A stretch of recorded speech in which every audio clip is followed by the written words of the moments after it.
Hello, everybody, and welcome to my masterclass on the 10 tips for building a fundraising playbook.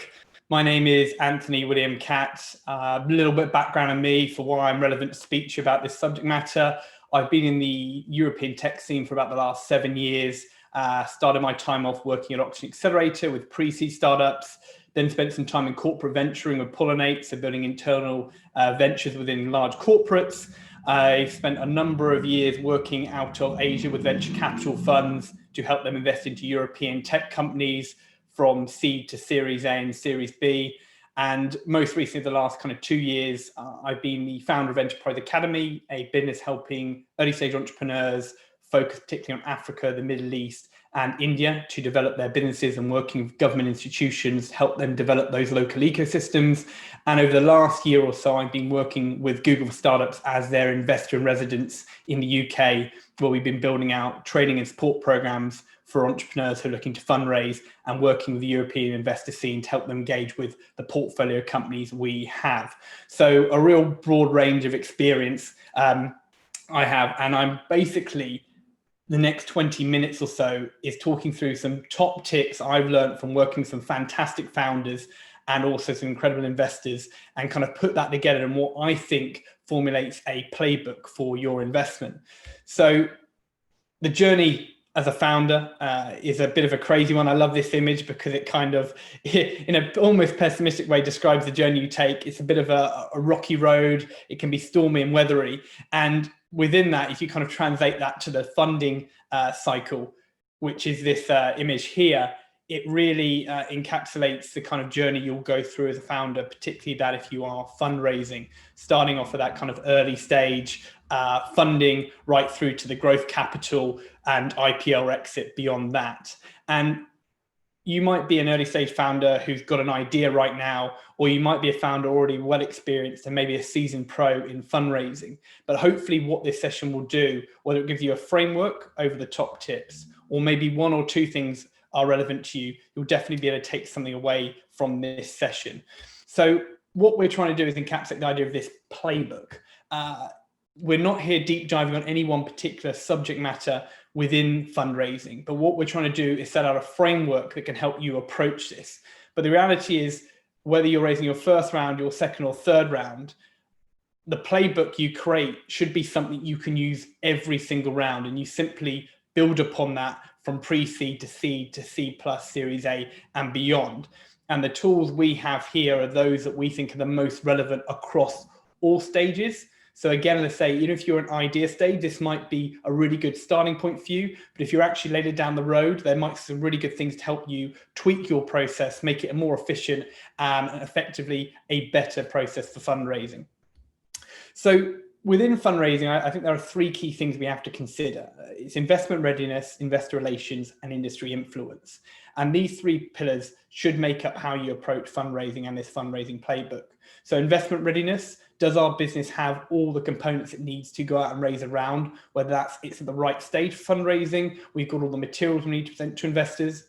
Investor relations: that actually, do we know who the investors are engaging with? Do we have relationships with them? How are we going to reach out, build relations with them, and hopefully get them to invest in us? And then third and finally, one that's potentially a little bit overlooked, is industry influence.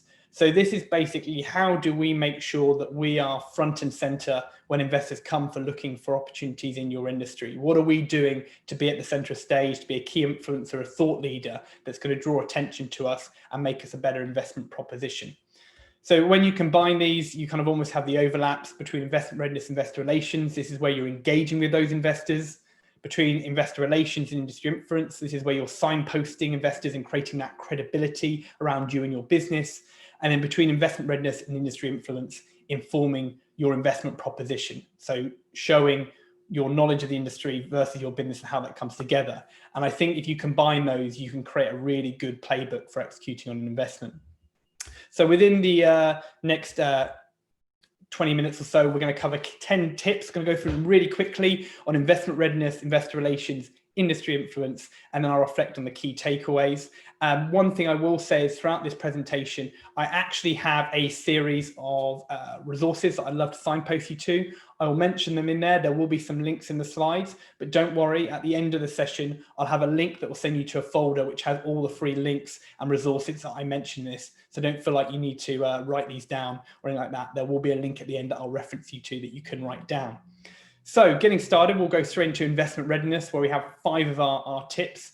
The first one is defining your raise, what you need and why. Seems pretty simple, but often founders kind of overlook this in detail until they're asked questions about what they're raising and why. So I always say that what we want to do, the first thing we do when it comes to raising, before we consider who we're raising from or when we're going to raise, is looking at what's the amount we need. So breaking that down and understand the exact figure. So we'll look at what it will be used for. So be clear on those components, team, product, marketing, actually break it down to key components and get it detailed out so we know exactly how much we need. Then what were you planning to achieve with it? So if you're raising $500,000 and it's going to be spent on several areas of your business, by the end of the time you spent that money, what will you have achieved? What are the key things? Is that developing your product? Is that creating revenue? Is that getting customers? Is that ultimately getting really good metrics that show we've got a growth opportunity here? So clearly outline what you're going to achieve with that money. Then how long it's going to last you. So can you show me a timeline, a roadmap, something that's going to say, we're going to raise the money and close it here, and in 12 months time, we'll have spent it, outlining what you'll have achieved in that time. And then ultimately coming to the end, what you think is going to come next. So if I'm an investor looking at your business, I'm going to want to understand how much you're raising, where that be spent in the business, what that'll achieve over what period of time. At the end of that period of time, what do you think is coming next? Are you going to be raising another round? Are you going to be profitable and generating revenue? What are the next steps you're going to need to take beyond that give me as a confident investor that my money is going to be well spent getting you to somewhere that's going to help the business with continued success? And this is something I think you want to write down and constantly be refining as you go through the investment process, because the more you learn about your investors, the more you learn about your business, these things might be tweaked, but we should always be writing these down straight away and reflecting on them as we go through the process. So tip number 2, raise or not to raise. Is raising the thing we should be doing? A lot of people straight away are looking kind of angels, venture capital, equity exchange investments, but we should always, once we understand the framework for what we're raising, which was tip number 1, is looking at tip number 2, which is actually what other financing options are there out there? Is raising from an investor exchange for equity the best thing we can do? A big thing to look at is grant funding, first and foremost. I've got there a link to the Innovate UK website. The amount of startups I know that have gone and got a grant funding to do research on what they're building has had a massive benefit for them. To get a 50 or 100K ticket in grant funding means you don't have to give any business. You can build that initial version of the product. And then when it comes to raising, you're in a far stronger position because you've done far more with the business. Equally, maybe equity exchange it for you. You could look at loans. There are fantastic startup loan programs with various different banks. I've also mentioned ANCAP there, a fantastic startup or scale up in their own right that do really good loans for startups. So you may want to consider that over giving away equity. And then of course, revenue, direct or indirect. Can your product generate enough revenue that you might grow more slowly, but you don't have to give away equity or take on loans? Or is there indirect ways of doing it? If you're building a product, can you do consultancy alongside it and grow the consultancy part of the business to fund the product side? And ultimately, these might not be the only money you raise, but can these things help you to get the business to a far stronger position? So when you come to actually raise from investors and you're giving across equity, you can get the best possible valuation on your business. So as part of that, if you decide that you are going to go down the fundraising route with investors, but equally just generally to know, these are the 3 books I think are must reads to help you understand the process. The Art of Startup Fundraising is a really good book to give you a framework on several key areas of the fundraising process.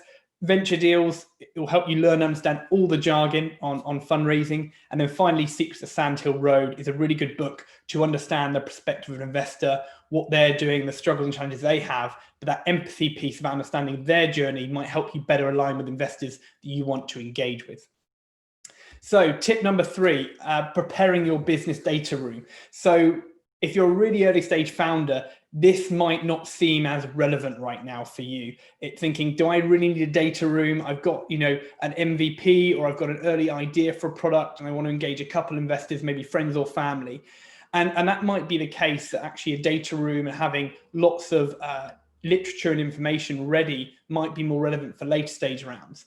But the reality is we should be starting to create our data room, preparing for what's going to be due diligence down the road now, and we build on it little and slowly. So, I mean, key documents when you start out, of course, are your investment presentation materials, forecasting and budgeting spreadsheet about how that money and what we're going to spend it on, as I said in tip 1. Of course, the cap table, how you're going to start to dilute that equity down potentially for investors coming in, and then a number of other things.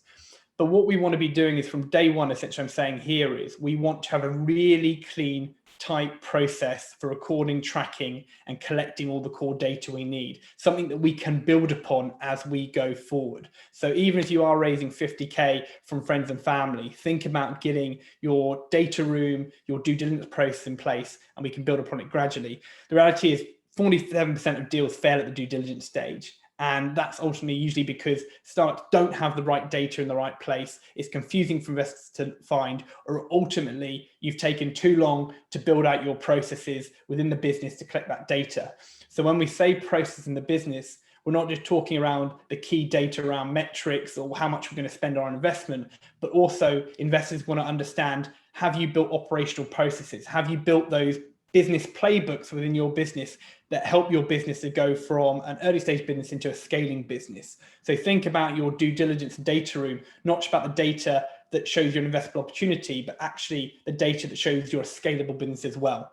I have a really great link to a resource sheet someone shared with me, which basically gives you a template for building your due diligence room with lots of folders and examples of everything you need, which again is a link there, but it will be in the resource link I share at the end of the presentation. So once we've got that data room, that foundation set up, however much or little information there's in it, the next step is kind of the key information that really the early stage that we need, or the literature that we're showing, which is our pitch materials. Now, writing for pitch materials, no size fits all. So we have to consider different modes and methods for engaging investors. So I've outlined kind of the 3 or 4 key things I think are quite important to consider. The first one, before the pitch deck, is your executive summary. So this is essentially just a 1-page document that covers all the key components of your business. It gives that highlight for an investor literally to scan in 1 minute and understand what your business is doing. I find these are really, really useful because ultimately investors have a finite amount of time. And although we do want to maybe present to them our pitch deck, tell that story, have those great graphics and visuals that might come with it, an executive summary is a really great way just to allow the investor to understand quickly whether or not this is something that's investable for them. Then you can obviously use your pitch decks and presentations, or indeed you may go for those first, but sometimes an executive summary can be a really great tool some investors like to review of the business beyond the pitch deck, especially if that pitch deck you have is one you're only going to present and it's not one you're just going to share with them so they can read through. But then moving on, obviously we have our pitch decks, and I think there are 2 important things to say here. Firstly, is you need the one you can present to them. This is the one where we want less content in our slides. We want this to be something whereby they're listening and focusing on you as the entrepreneur talking about your business, and that the slides are actually just references to what you're saying. So giving those key elements that are referring back to what you're saying to really hit home those key items of business. But then we have the reading version. This is the version that we would share via email that we don't expect them to have presented to them. So you need to be able to clearly read through, which have a lot more data and information. Now, I recommend you always have both of those on hand, because the one thing I know from investors really don't like to see is somebody who comes in and is presenting to them with really highly detailed slides, and it's only a 5-minute pitch or a 10-minute pitch. And the slide just looks like hieroglyphics to them because there's too much information on the slide to read whilst trying to listen to what you're saying. So make sure you have 2 clear different versions, one to present, one to read. Another way of doing things well is creating a 2 to 3 minute pitch video. So this is something where I'm sitting here right now talking to you. You could easily do with your web camera and present your business. And this might be use of some of the executive summary data, or this might be use of the actual pitch deck itself. But I think sometimes actually creating a 2-3 minute pitch video that you can send is another way of really engaging with investors. And also remembering different people have different ways of consuming content. So if we have a combination of the exec summary, the pitch deck and video, we will be in a really good place to give them the right tools they need to understand our business and hopefully set us up for that first investment meeting. And then finally, short, sharp emails. So we need to have a good way to engage with them, and we'll come to this as another tip later around how you actually do that engagement.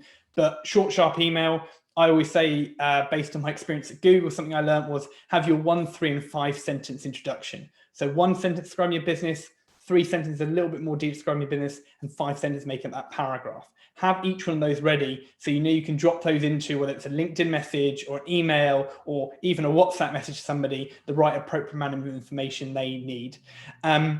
Within that email, always outline why you're emailing them, what is the opportunity that they are being shown here, detail of your business and how it's solving that, and then who is behind it, those credentials.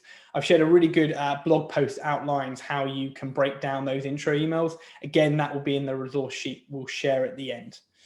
So moving on from our materials, we've got that DD room, that material, the first initial materials here, pitch materials. Tip number 5, final bit of investment readiness is committing your time. One thing I have to say is there is no set time that it normally takes for an entrepreneur to raise their round. But what we normally say is be prepared, whether it's your first round or not, it's up to 6 months, if not longer, to raise a round. Even if you're doing your friends and family or your first raising round, you're probably going to spend at least 3 months just getting your head around how to do the fundraising process, then spend a couple of months actually doing the raising. So be realistic with your time. If you need them, we don't want to be raising when we need the money. We want to be raising ahead of the need for the money, so that if it does take longer, we can be ready. So if it's right now, we're in November and you need the money in April, well, then we really wanted to be looking maybe 2 months ago, starting the process, or at least planning and getting ourselves up to speed so that actually we can hit the ground running, say in January, and give us a full 3 months with everything in place, connections made to go through that process and potentially close.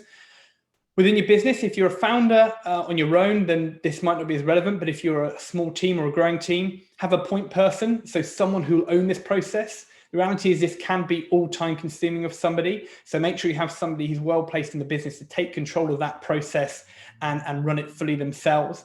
They can then engage with the rest of the business about how they need to support that process. So when we talk about their business as usual activities, versus fundraising, they might need to pull themselves away from business as usual. So make sure you know who you can offload your task to and when. But also, again, if you're a single founder and this is something going to take up half your time, does it mean actually the investment process is going to be a bit longer for you? Or where in your business are you going to have to slow things down to make up for that time lost?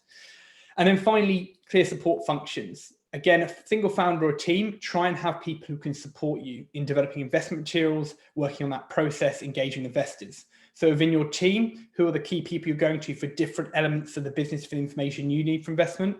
Can you get some advisors on board that can help you with making connections or just help you to understand the process? And equally the same with mentors, people who've been there, done it themselves, who might be taking through that process. What can you allocate to them and get them to commit to massively help you get through this? Because ultimately, your time is your most important asset when you're an early stage entrepreneur, and we need to make the most of it to get the most out of the investment process whilst trying to also run our business. So they're my 5 key tips for the investment readiness side of things. So dropping into investor relations, tips 6 to 9. The first one is tracking and managing the process. So again, our most precious asset is our time. And therefore, we need to have a really clean, neat process for how we're tracking, researching investors, engaging investors, and tracking our investors. The amount of entrepreneurs who are creating great businesses who have these crazy, chaotic, messy spreadsheets for investors, and they're not sure who they've spoken to and when, they're not sure what links to emails they've had with them. It's really important from day one we create a really tight process to manage this. And this is ultimately, I think, the most important resource you can have in your fundraising playbook.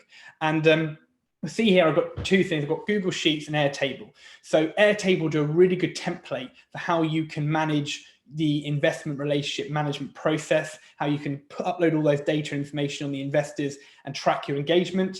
That'll obviously cost you to use Airtable, but I've also got one that's a spreadsheet as well. 3 clear tabs, the research on all your investors, the ones you then engage with, and the ones you're actually closing out in your investment round. Again, all be shared in the resource pack at the end. But this, for me, tip number 6, I think this is the most important thing you can have, or more importantly, that you need to get right to ensure you have a really efficient, clear, and succinct execution on your investment process. So tip number 7, understanding investors. So one of the things I see with a lot of entrepreneurs is they kind of scattergun effect, reach out to prominent investors or investors they think are right for them without doing the right research. So we need to really make sure any investor we reach out to, we find a funding fit with what we're doing. And the 3 key things I think about funding fit are: what investment stage are the investors at? Are they the right stage for you? Do they invest at businesses your stage? Number 2, their industry and thesis. So do they invest into your industry, whether it's specifically a broad industry like health or education, or more specifically, they invest in B2B SaaS-based model businesses. Make sure the industry is a fit, and equally their thesis. What is their investment thesis? Are they looking to invest in tech for good? Is this about scalable businesses that can go global? What is it that underlies the reason they're making investments and why their team do what they do? And then finally, return prospects. What are they looking for? Is this a really patient capital investor that is looking for the long haul because your industry is a long-term return? Is it somebody who's looking to actually invest in this round and exit in the next round? What is the return they're looking to get out of this business? And a big part of looking at that is understanding, if you're looking at a fund, where is the fund in its life cycle? If they've raised a 50 million fund to deploy over 5 years, where in the life cycle are they at for that fund? If they're in year 4, they're probably looking to make investments that might create quick return because their investors are looking for returns. So understanding that might measure up to where you're expecting to give them returns down the line, or how quickly you're looking to grow. As part of that, I really recommend, like you would with making customer personas for researching your product and your customers, create investor personas. And I've got a resource there for what an investor persona might look like to find that ideal fit. So additionally on tip number 7, I'm just going to be recorded and this will be in the resource sheet, but here's a kind of an overview that I've drawn from different places of the different type of investors, the different stages, and the different things they're looking for that might be helpful for you to map out the type of investor you need against those customer personas you create. So tip number 8, sourcing investors. Really important here is about creating your methods. So the key considerations for that is really understand your ecosystem. Who are the key investors? Who are the key connectors, community champions, whether that's accelerators or individuals that you can engage with and help you to understand who you need to engage with? Create those investor profiles, as I said before, so you can matchmake them to what you understand about the ecosystem. Have a target number. Now, I always say that you want to try and identify 100 investors you can engage with. Because if you can identify 100 investors, then you might find those 2, 3, or 4 that are interested in making that investment with you. The more you have as a list, the better chance you have success. So really try to think, can I get anywhere near the 100 mark? You might not be able to, but if you think with that number in mind, it's going to really push you to make sure you have that right level of investor funnel so that you're going to find those 1 or 2 or 3 that are going to convert into investors. And then finally, capture and record everything. So back to that investor relationship management tool, make sure we're capturing and recording everything every stage. Even if investor isn't right for us now that we've engaged with, they might be right for us at the next round. And so having that data down is really important. Then secondly, research sources. So I've listed a load of different places you can go here. Some really good databases like Crunchbase, Angel.co, CBS Insights. These are different ones, from startup profiling to VC profiling to angel profiling, where you can research and search investors. Find them on social media channels. So engage with them and connect with them on LinkedIn, Twitter, Medium. We've got some great digital outlets like Sift and TechCrunch that provide lots of information, news on that. And then finally, 3 key investor lists. So Techstars Deal Room created a really good list of investors that you can link to and have a look at, which has got key information and contact information. And recently a list was created that was crowdsourced for COVID-19 from investors that are still investing in this period. So across those 3 lists, there are nearly 600, 700, 800 investors that you can look at and start doing your research on. Again, this will all be in the resource sheet. So tip number 9, engaging investors. So once we've got that list of investors, the people that we're going to engage with, we really want to think about how we're going to make contact. So you can, of course, reach out directly yourself, but I always recommend that we're relying on third parties for introductions, people that have relationships with them that can give you those warm introductions. Firstly, we always want to make sure it's a tailored outreach. I've been engaged at Google by lots of people looking to fundraise where it's the most generic message ever. And again, it goes back to that point about having that investor fit. Have we aligned with what the investor actually is about, what they're looking for, and making sure that we're detailing that in our outreach and we're tailoring it, that hook that's going to get them behind that says, yes, this person's done the research on me and they've kind of already done the heavy lifting by connecting the dots for me. It's really important. Do not make it a generic template. Investors see right through it.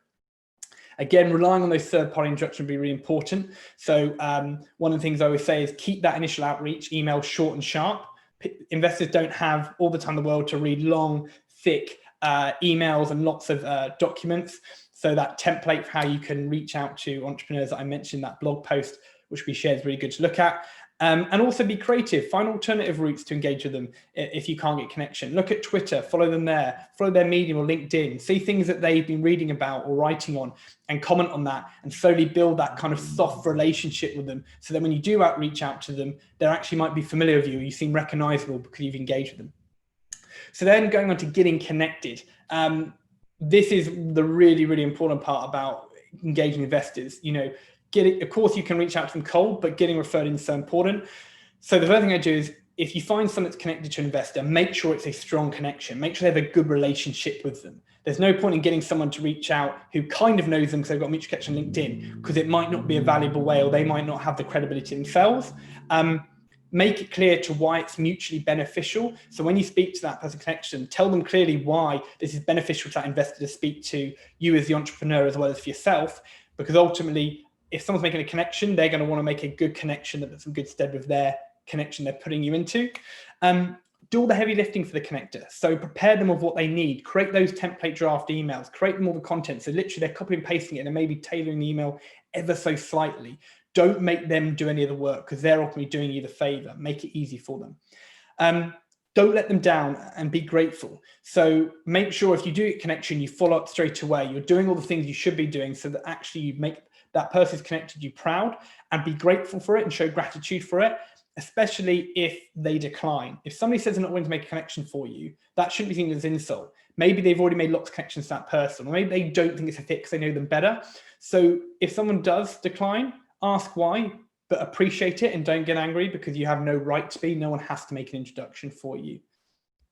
So that breaks down in our investor relations things. In our last kind of 2 minutes, we're going to go into this some other key considerations I completely forgot. Reach out ahead of time, coming back before. Make sure that we're starting to engage people in the relationships 3 to 6 months before we actually need to raise. So when it comes to raising, we're all that relationship. If you reach out and they're not interested now, but they might be later, can you create a monthly or quarterly investor update doc or email saying, hey, I know you're not interested now, or maybe you're looking at a later stage.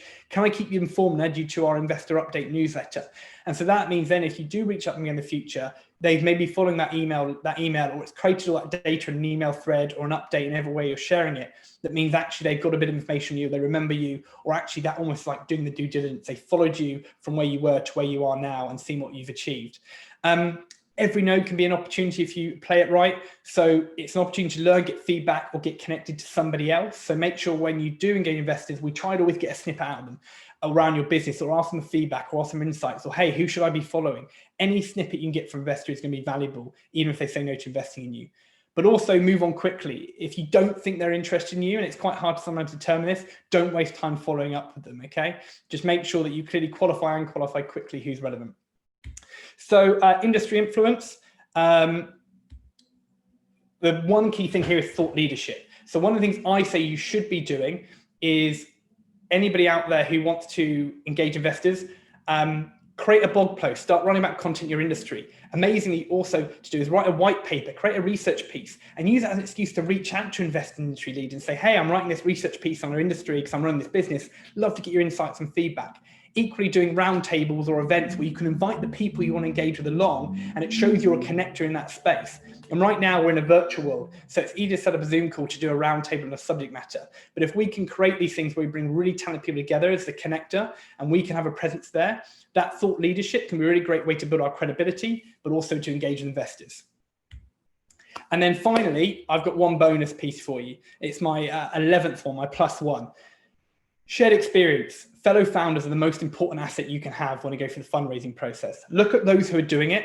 So try to join peer-to-peer networks or communities. Some great ones there: Founders, ICE, Founder Networks, which are invite networks. Capital Enterprise, YS have great communities. Founders that are on the same journey as yours are the best people to engage with. Share investor lists, experiences, and ultimately just either a shoulder to cry on or someone to bounce ideas off. And then those who've done it, founders who are 1 or 2 steps ahead of you in the journey, they're really, really important people to engage with because they can tell you best practice, things they've learned, share materials to add to your playbook. And if it can be a portfolio company of the target investors that you're after, then perfect, because they could also then become introductions for you as well. Now, I know we've kind of rushed through that quite quickly, but here is a summary of the playbook 10 key steps. On the right, you'll see the link that says go to the short URL. That is a folder that has all the resources from this presentation that you can download. So please do add that. And also please feel free to connect with me online. I think we might have about 1 minute or 2 minutes left. So I'm just looking, I've got a question here from Josh. Is it necessary to make investors sign NDAs before approaching them? In short, Josh, no. Why? Most investors will just tell you, laugh you out the room, simply because they are not going to sign an NDA, because ultimately they aren't going to think themselves, I'm going to pick up and steal this idea or share this information back. What I would say though, is do your research on your investors, understand who they are, understand who their portfolio companies are. Most investors, particularly funds, are pretty good at this, where they'll say, look, we've already invested there, so not interesting for us. But if they do have someone who's in that industry and you think it's competition, maybe they're the right few. But for earlier stage investors, particularly angels and people you don't know that could end up being from competition or doing it on behalf of somebody, ask them questions. So why are you investing? Who are your last couple of investments? Give me some references. What are you currently focused on? What are you doing now? They might still lie to you, but if you ask those questions to them directly, it might scare them off from being bad actors, if they are bad actors. So in short, no to NDAs, but in the initial opening meeting or two, just share the right amount of information you need to, and then build that trust and rapport, and then share more information with them. But go away and do that research to make sure they're the right type of investor that you can trust. Hopefully they've got references as well. So yeah, that's a conclusion to the session. Thank you so much. I know it was a whistle-stop tour of the information, but hopefully it's been useful to you. As I say, please download the resource playbook, and I look forward to potentially connecting with some of you on LinkedIn and Twitter and following up and having further conversations. Sorry, I haven't been able to answer any more of the questions. Thank you.